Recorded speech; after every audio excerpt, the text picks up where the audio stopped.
журналисты очень серьезно обратили на это внимание и начали комментировать, не чуть ли Соединенные Штаты Америки уже передали томагавки Украине.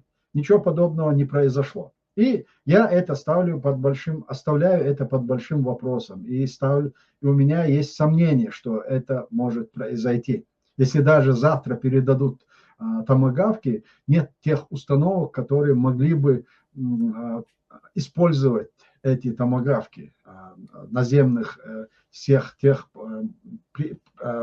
необходимых для запуска этих ракет, этих установок нет. Когда они сделают и когда это произойдет. Но страх Путина не в том, что Соединенные Штаты Америки передадут томагавки. Путин очень хорошо осведомлен о возможностях украинских возможностях, в частности ВСО, и относительно ракетных систем, которые уже имеются у Украины, и возможности этих установок нанести колоссальный ущерб России, в частности по НПЗ, которые сегодня необходимы, и они разрушаются. Естественно, страх Путина за свою личную безопасность, поэтому и перевезены системы 400, С-400 именно с другого какого-то региона, именно в Москву, чтобы защитить именно и персонально Путина и Кремль. Я в этом вижу только одно, что и его заявление о том, что всегда судьбу России решалась по воле русского народа и русских. Никогда этого не было. Всегда чекисты, особенно и до этого, в частности чекисты, опробовали очень хороший метод совершать злодеяния и преступления от имени народа по востребованию самого так называемого российского общества. На самом деле в этом есть доля правды.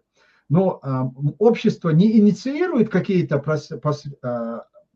процессы, но общество поддерживает именно такого рода политику, агрессивную политику.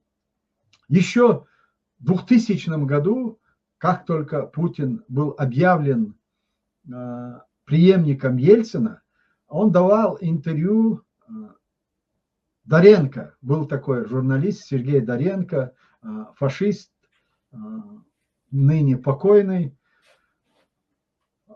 И на вопрос Доренко, как народ отнесется к тому или иному, речь шла о событиях в Чечне и о войне, и о этой жестокостях, которые проявляет. И война, первая война вроде бы была непопулярна среди российского общества.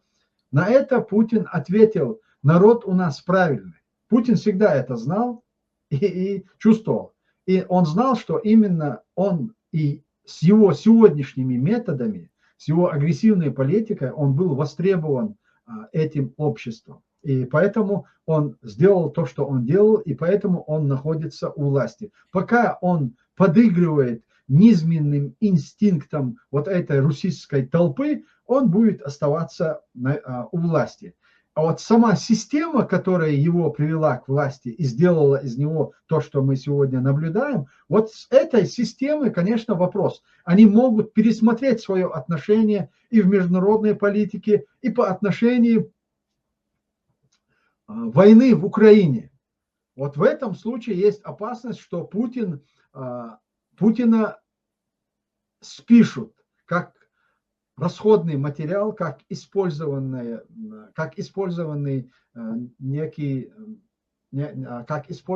инструмент, который они использовали для достижения своих целей. А цель была одна – возродить Российскую империю. Но в Украине они на этом сломали хребет. И, конечно, я уверен, что они будут пересматривать свое отношение, что бы сегодня Путин ни делал. Если мы говорим о том, что происходит в России, сегодня Россия опять сделала массированный обстрел по Украине. Они били по энергетике. Перед этим мы помним, что президент Зеленский сказал, что Украина будет отвечать. Если будет блэкаут в Киеве, будет блэкаут в Москве. Сегодня часть Киева оказалась без света, без воды в результате, опять же таки, как последствия этой атаки. Как вы считаете, готовится ли Путин к ударам Украины по территории России? И что будет, если вот эта линия будет перейдена? Будет ли какой-либо ответ?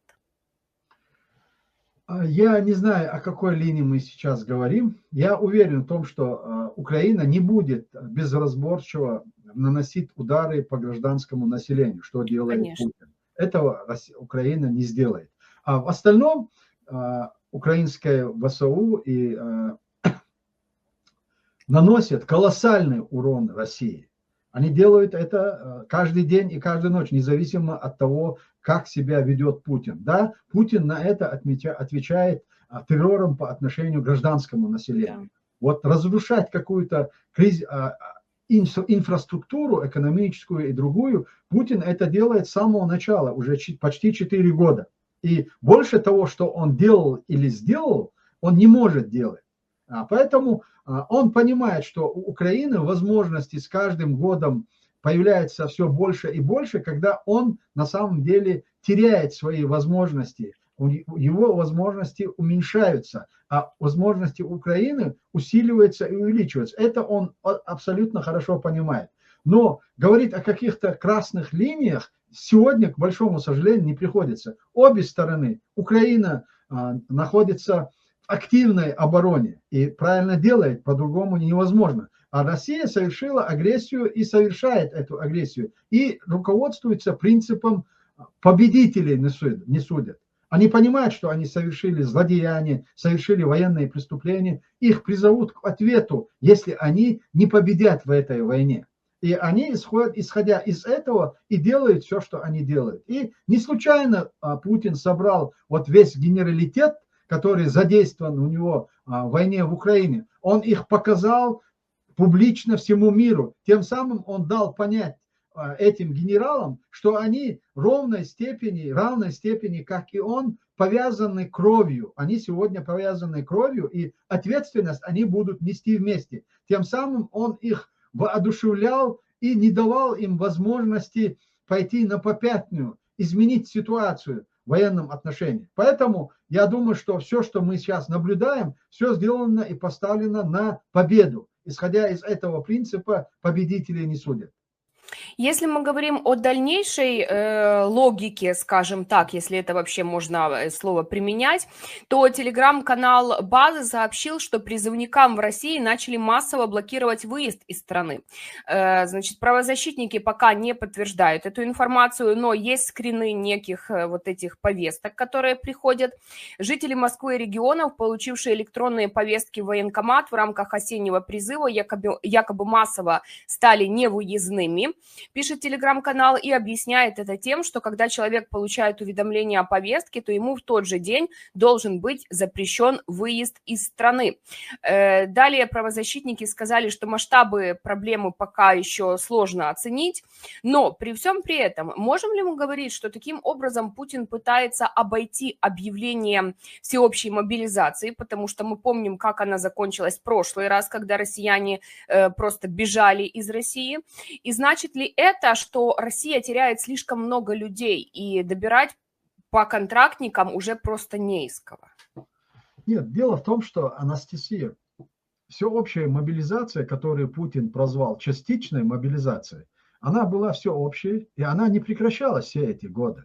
Да, тот момент, кто успел тогда выехать, они выехали за границу, но сам процесс мобилизации, он продолжался, независимо от призывного периода. Все время, постоянно, они это просто оформили под так называемые контракты добровольцев, которые участвуют. На самом деле, мы знаем по Чечне, по Кавказу и по другим регионам, мы тоже наблюдаем за этим процессом, это насильственная мобилизация идет. То есть просто их вынуждают подписывать вот эти бумажки под предлогом контракты. Это тоже своего рода деление вот этого пирога. Это коррумпированная схема. Они загоняют наркоманов, алкоголиков, провинившихся в разных каких-то нарушениях, правонарушениях. Они их вынуждают подписывать контракты, начисляют какие-то огромные средства. и якобы на бумаге, а потом их используют в качестве пушечного мяса, расходный материал. Их нету, а деньги остались. И эти деньги делятся командованием на местах и между военкоматами. Эта схема очень серьезно и хорошо налажена, и поэтому нельзя сейчас говорить о том, что Путин ведет какое-то новшество в плане мобилизовать силы, которые он хочет использовать в качестве пушечного мяса в войне в Украине. Также есть такая проблема, как бензиновый кризис в России, и это, конечно же, заслуга сил специальных операций, не только, которые бьют по НПЗ. До этого я попала на телеграм-канал НИСО, которые говорили о том, что и в Чечне начался тот же бензиновый кризис. Некоторые города даже уже объявили, и некоторые заправочные станции о том, что они не будут продавать бензин простым гражданам, они будут его продавать только предприятиям и только там компаниям, которые имеют контракты с этой АЗС, потому что его просто фактически нет, а тот, который есть, он весьма возрос в цене. Может ли этот бензиновый кризис стать настолько глобальным, чтобы там россияне и чеченцы в том числе вышли на улицы, допустим, протестовать, или же будут терпеть до последнего? И насколько хватит вот этого терпения? Нужно дать правильную оценку событиям, которые происходят в Чечне. Чечня оккупирована, Чечня практически является такой зоной абсолютного беззакония. Никакие законы там не действуют. Ни российские, ни международные, ни какие-то принципы шариатских норм, адаты. Вообще ничего не работает. Есть установка, что вот Кадыров и его окружение, они делают все, что им вздумается. И этот карт-бланш им дал именно Путин. Вот когда создавалась оккупационная администрация на оккупированной территории Чечни, вот эти моменты были обговорены. Да, я не думаю, что какой-либо кризис, бензиновый или дизельный кризис может вывести чеченцев на массовые протестные акции. Потому что чеченцы то, что пережили все эти последние 20 лет, по сравнению с кризисом бензиновым или с дизельным, это ровным счетом ничего не означает. Чеченцы могут пережить. Чеченцы находились под уничтожением, под массовыми убийствами со стороны российских оккупантов и их ставленников. И поэтому в этом отношении Чечня, она будет терпеть до определенного времени. Мы не провоцируем ситуацию в Чеченской Республике ни на восстание, ни на протестные акции, потому что мы знаем, что это завершится кровавой трагедией для чеченцев. На данном этапе это, если в России люди, которые выступают против существующего режима, против каких-то действий со стороны властей, их сажают, их штрафуют. А в Чеченской Республике этих людей просто физически уничтожают. И поэтому нет абсолютно никакого резона или же ситуации, когда массовыми беспорядками или протестными акциями можно было бы изменить ситуацию в Чечне. В Чечне ситуацию можно изменить только после деоккупации. А это возможно после победы Украины над Россией. И поэтому все наши усилия, и усилия нашего подполья на территории Чеченской Республики, и усилия находящихся в Европе за пределами России и оккупированной Чечни, наши усилия направляем на то, чтобы поддержать и ВСУ, и Украину, насколько мы можем. Потому что это напрямую связано с нашим будущим. Победа Украины – это прямая гарантия и свободы, и независимости, и деоккупации чеченцев и Чеченской Республики. Поэтому, в самой России то же самое. Не потому, что там их будут так же массово уничтожать, как чеченцев. Это их требования сегодня реализовывает Путин и система. Это и Путин, и эта система, и то, что сегодня Путин делает, это все было востребовано этим обществом. И поэтому они будут терпеть все до тех пор, пока Путин будет говорить о каких-то достижениях в военном отношении, что он продвигается, что победа близка, что мы доведем СВО до конца. Он абсолютно точно знает, что он это СВО не доведет. Но если он заявит о том, что они прекратят это на каком-то этапе, то он потеряет поддержку вот этого массового населения. Он в этом случае рискует быть сметен вот этим быдлонаселением. А все тяготы и те ужасы или какие-то сложности в их быту и в жизни, это для русистов, которые издревле, испокон веку жили тем, что захватывали чужое, а это их не беспокоит, лишь бы продолжалось нашествие русских и русистов в свободных других странах. После того, как возник конфликт между депутатом Шамановым и Кадыровым, многие эксперты заговорили о том, что Кадыров Кремлю больше не нужен, и что вот его отдали на откуп, скажем так. Даже там какого-то местного разлива депутат призывал Кадырова извиниться, потому что он посмел наехать якобы на героя войны, потому что вот Шаманова, значит, именно таковым и считают некоторые. И единственное, что отделяет там Кремль от того, чтобы убрать Кадырова и поставить туда кого-то другого, это то, что сейчас не до этого, потому что есть война в Украине. Насколько вы согласны с этим? Действительно ли Кремль решил от Кадырова уже избавляться? Нет, я с этим категорически не согласен, потому что я знаю, пока Кадыров живой и пока Путин живой, ничего в Чеченской Республике не изменится. Никогда Путин не сменит Кадырова на его посту, потому что это уже опробованный и оправданный инструмент в его руках для подавления чеченцев. То есть все, что он позволил Кадырову сделать в Чечне и с чеченским народом, никто другой на это не способен на самом деле. И поэтому ему позволяется делать все. Кадыров пытается каким-то образом оправдать свои злодеяния и перед чеченским обществом, и перед историей. Вот все, что он делает, строит эти строительства, возрождение, восстановление разрушенных деревень, там, города Грозного, это все связано именно с тем, что он хочет войти в историю не как коллаборант, который предал народ и являлся палачом чеченского народа, а как человек, который возродил после трагических войн, после страшных войн Чеченскую республику. Но это настолько примитивно в память для чеченцев, потому что все, что чеченцы пережили, и все, что делается в плане сегодня компенсации вот тех ужасов, которые чеченцы пережили в плане строительства улиц, там, каких-то небоскребов, оно ни в коем образом не умаляет или не списывает вот те злодеяния, которые совершены и Кадыровым, и Путиным. Поэтому и Путин, и Кадыров, они кровно связаны. И они связаны и чеченской кровью, и кровью других людей, которые были против Путина и против его системы, которую он вводил в России и распространял уже на соседние государства. Поэтому я не вижу никаких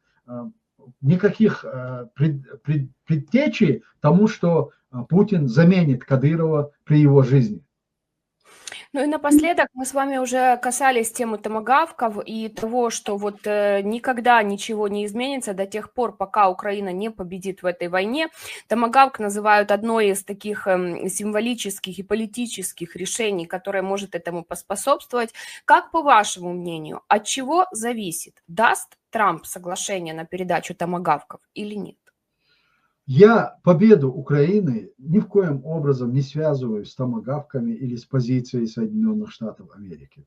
Я победу Украины связываю вот с волей украинского народа, духом украинского народа и вот той коалицией, которые кровно заинтересованы в победе Украины. Это Европейский Союз, это Рамштайн, которые поддерживают Украину. И они не позволят с томагавками, без томагавок проиграть эту войну Украине. И поэтому я абсолютно уверен в том, что независимо от позиции Соединенных, да, конечно, это будет сложно на первом этапе, если Соединенные Штаты Америки полностью откажутся поддерживать и помогать. Но этого никогда не произойдет. Если даже не будут переданы томагавки, необходимые условия и вооружения, и в финансовом отношении, все будет предоставлено для Украины. Не может Америка просто дистанцироваться от этой проблемы. Не потому, что им украинцев жалко, потому что они поменяют свой статус